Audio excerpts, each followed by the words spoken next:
plane hitting the World Trade Center. We knew that we were under attack. But it was when the Pentagon was hit that it became personal. I was really shaken by what I had just seen unfold. All I knew is that the Army wing of the building had been hit, and I didn't know where my father was. In late 2002, this interagency group that I was the CIA representative of, we made a recommendation to the White House about pulling together the capabilities, the authorities, the data, and the experts into a center that all those agencies would contribute to. And so we suggested that to the Bush White House, and President Bush liked the idea.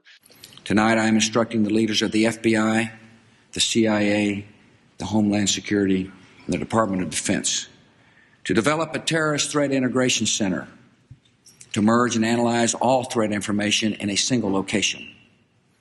Our government must have the very best information possible, and we will use it to make sure the right people are in the right places to protect all our citizens.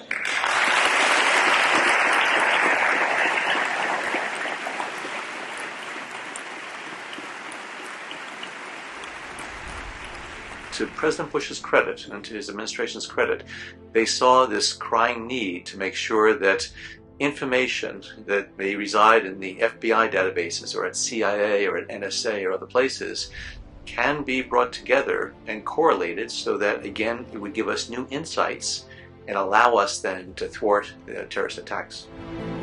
NCTC, TTIC, I think were really very integral to making sure the community was able to work in a new and innovative way, and something that I think really encouraged people to work across the agency and departmental firewalls, both literally and figuratively.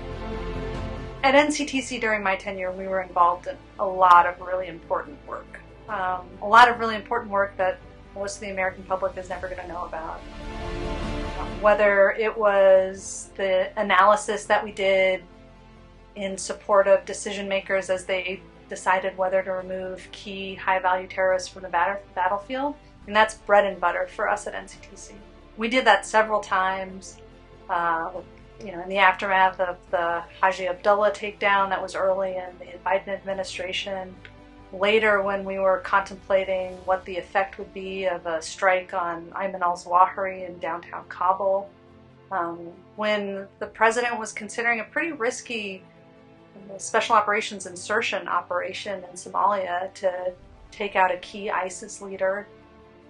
Those were all really important moments, and that NCTC was brought into the fold to be part of this critical decision-making process and help inform presidential decisions about how to keep Americans safe. I mean, it's really just testament to the work that had happened in the prior 20 years to give this place the credibility to be able to speak about and with an independent voice analyze what the effects of these decisions would be. I'm here because of 9/11. The attacks happened and I wanted to be part of the fight.